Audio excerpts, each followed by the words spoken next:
Today, we're going to talk about why men need to decide if they love you. Here's the thing. Most humans subscribe to the feeling that love is involuntary, but it's increasingly clear to me that love is a choice to let go of fear, of past hurts, and even the fantasy. Yes, the fantasy that's the involuntary, and more importantly, the aspect that it must be perfect. We live in a world that believes chemistry, especially instant chemistry, equals relationship success. And while, like a broken clock, this does happen, without a foundation of friendship and trust, it will most likely fall apart. That's why we're going to discuss the complexities of friendship before sex, especially the difference between artificial friendship and grounded friendship. So I want to tell you the story. First off, I'm going to read a blog that I wrote for everybody. So just bear with me for a second as I read this out loud. And I'm just going to put it up on my screen. A few weeks ago, a former client reached out to me seeking advice about a man she'd been seeing. He's grieving the ending of his marriage. He sends mixed signals to her, and he says he's not ready for commitment, but she insists that they have a friendship. However, his words got me thinking. This got me thinking. There's a big difference between friendship built on ambiguity and one that is built on commitment. Let me repeat that. A friendship that's built on ambiguity versus a friendship that is built on commitment. Friendship built on ambiguity is often a holding pattern. It's a connection wrapped in uncertainty, one where both people aren't emotionally available. But they stick around anyway, comforted by the attention, afraid to let go, unsure that what they want. This kind of friendship gives them just enough to feel close, but not enough to feel safe. In contrast, friendships built on commitment is rooted in emotional clarity. It doesn't mean doesn't mean you're in a romantic relationship yet, but it does mean you're showing up with presence, integrity, and shared desire to explore something meaningful. But here's the dangling carrot. No emotional bait and switch. Let me repeat that. There's no emotional bait and switch. Like this client was feeling this uncertainty, this doubt, this fear. So here's the question I ask people now. Is your friendship expanding you, or is it keeping you in limbo? Let me repeat that. Is your friendship expanding you or keeping you in limbo? Because no matter how good it feels in the moment, a friendship built on confusion will always have a shaky foundation. And a shaky foundation rarely builds strong relationships. This is why regular check-ins are so important. And we're going to talk about some crucial regular check-ins. But I think it's really important to expand upon, I'm going to put my notes back here, to expand upon this friendship built on ambiguity. Now, I know the title says men need this to decide if they love you. As I said earlier, love is a choice. It's not something involuntary, and it's not wrapped in fantasy. It's not wrapped in loneliness. It's not wrapped in pain from our last relationships or even past hurts or fears one has in their life. A relationship is built, or at least let me reframe that. A juicy, delicious, healthy, happy relationship is built on a foundation of friendship, but friendship built on ambiguity often shows up when one or both people aren't emotionally available, but they still crave connection. I can tell you so many women come to me seeking a relationship, wanting a relationship. And yet what I've witnessed within women and men alike, or let me repeat that, within men and women alike, is a lack of emotional availability. Maybe someone's reeling from a breakup and unsure they want to love again, or they're avoiding loneliness. That is one of the primary things by the way, why am I shouting? I'm sorry. This may be too much coffee. By the way, the coffee mug says swear a little, I'll feel better. Although in my Sunday videos, I don't swear. But when I'm a little bit amped up on coffee is I really want to bring this home, the importance of understanding this. So people build friendships based on ambiguity so they can stay close. They share some intimacy and they flirt, maybe even sleep together. But no clear direction is named. There's no, where's this relationship going? No idea. It's built on ambiguity. If it feels like connection, but underneath it's shaky, then why? Because is it rooted in emotional limbo, reinforced by mixed signals, driven by fear of being alone or missing out or rocking the boat? Many of you know I talk about this frequently, how women oftentimes, and please forgive this illustration, but they have duct tape on their mouth.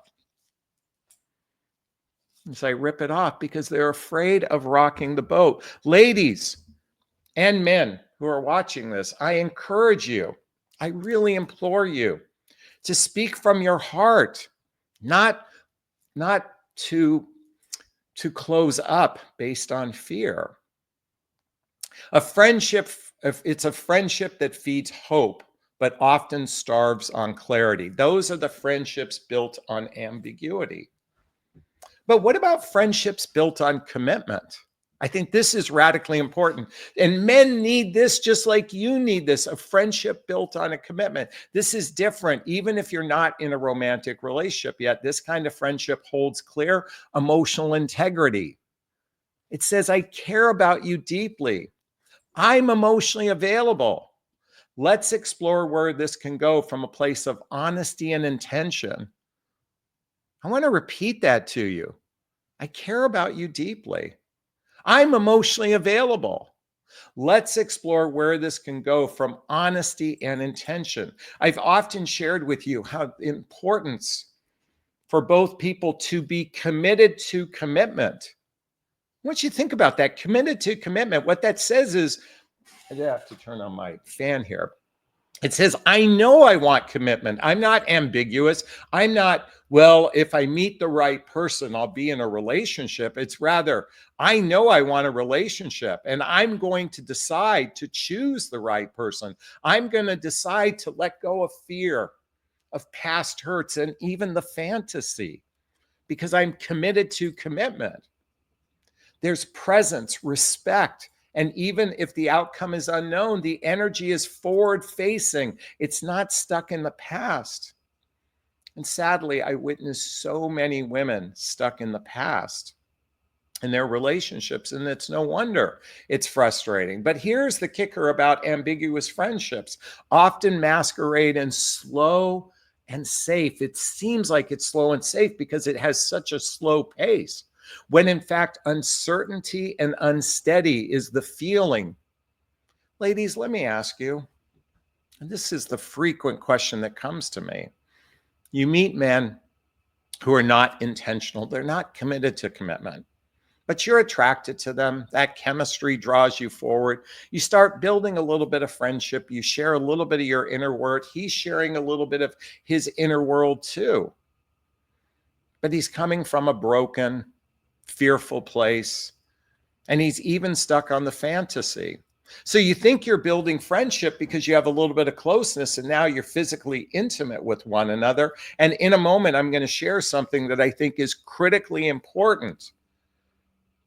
There are 3 questions I'm inviting you all to ask when you begin a relationship with someone. And don't you ever, well, you can do what you want, but I'm inviting you, don't sway from this.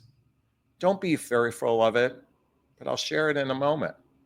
See, friendships built on commitment, even when romantic clarity isn't immediate, carry emotional maturity, shared values, and a willingness to show up cleanly.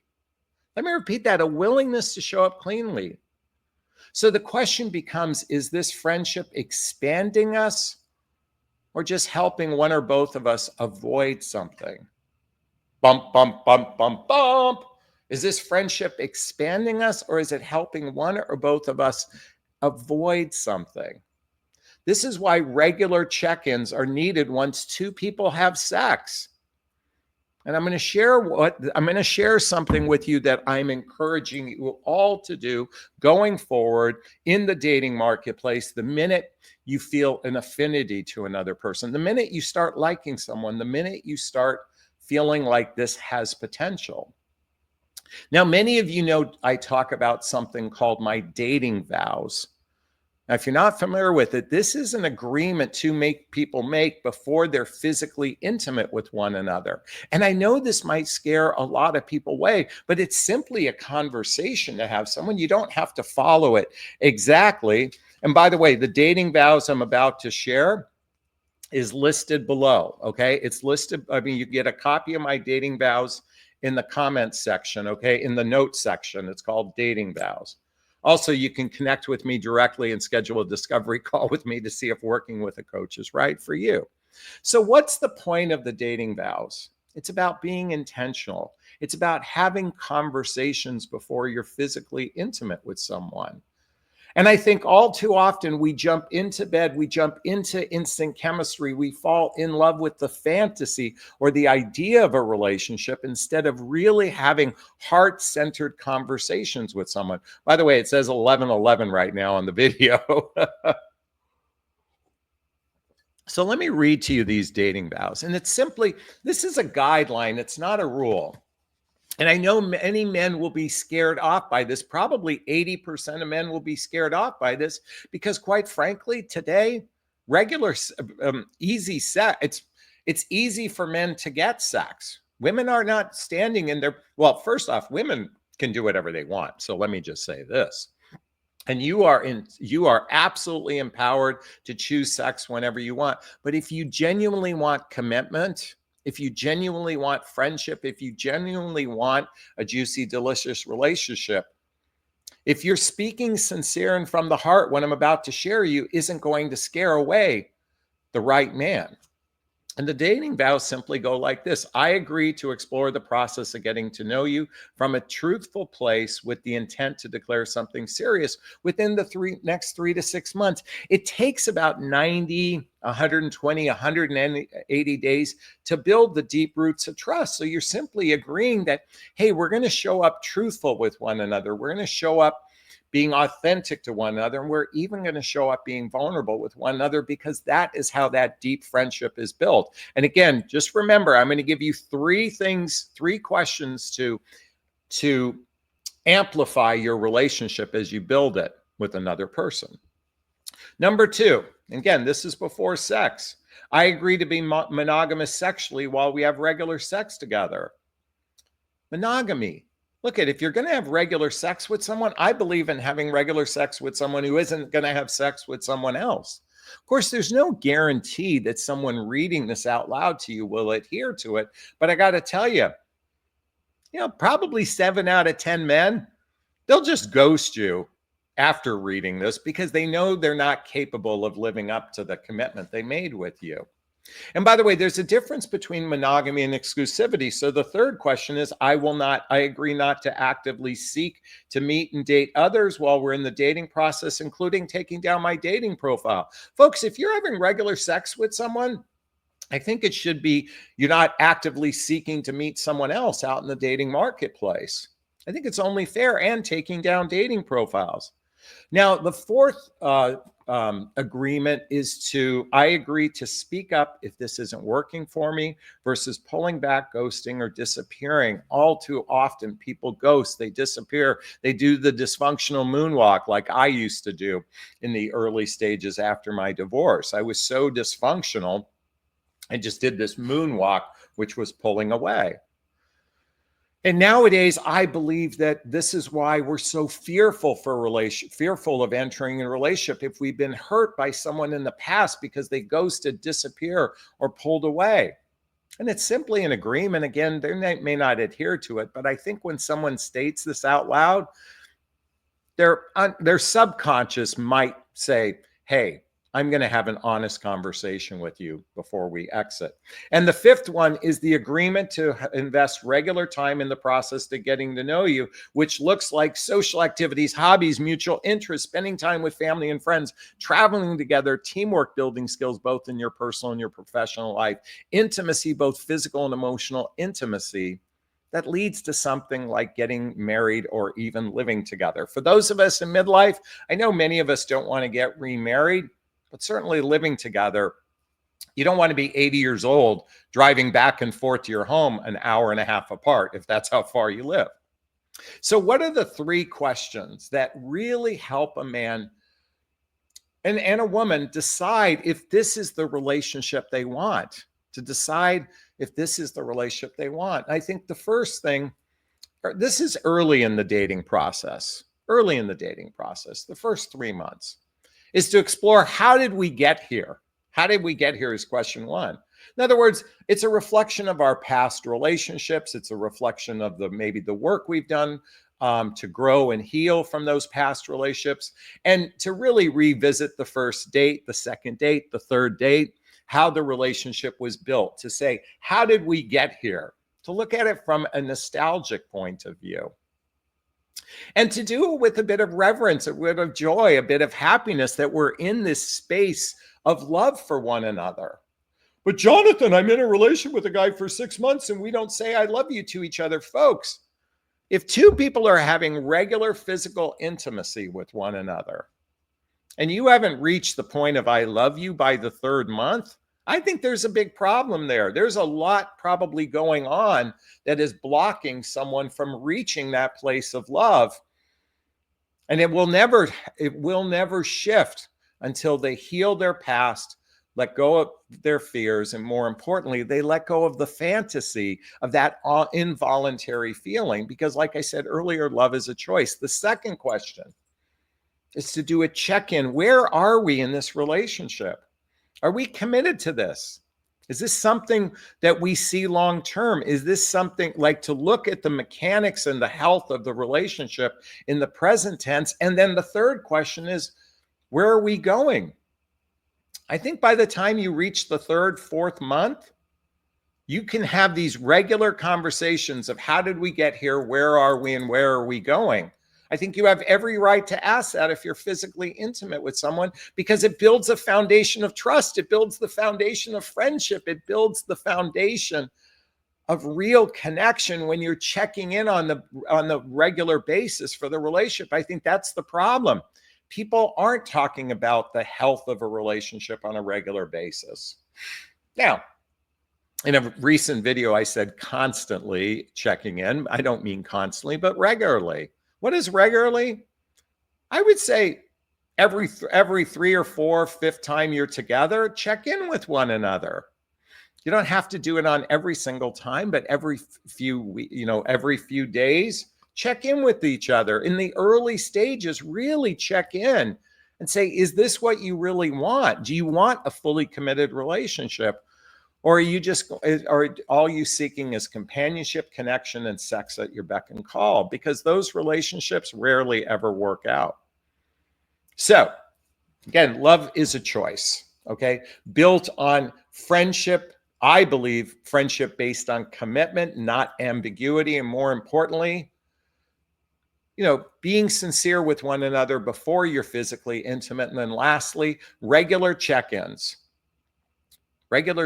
to build the deep roots of trust that can forge, as I always talk about, a juicy, delicious, healthy, happy relationship. Is this sinking in? Is this resonating with you? Please let me know if it is. Post a comment below. I do my best to read them all in the first 24 hours. As always, if you find value in my videos, please hit that like button. Please share this video. Please subscribe to my channel and hit that notification bell so you can be notified of new videos. And if you want to connect with me directly, there's links below. Schedule a discovery call. Join my group called Midlife Love Mastery. Get the books I recommend and get my dating vows. Just a simple opt-in to get that. All right, I'm going to wrap up this video as I always do. First off, give myself a big, gigantic Jonathon Bear hug of self-love. I'm going to reach into the camera and give you a hug of love if that's okay. I'm asking you to turn to someone, a pet, a teddy bear, a pillow, and give it or them a hug of love, because hugs are a great source of love. And let's face it, we could all use more love in our lives. Thanks a bunch. Bye-bye now. Bye-bye. Bye. Bye.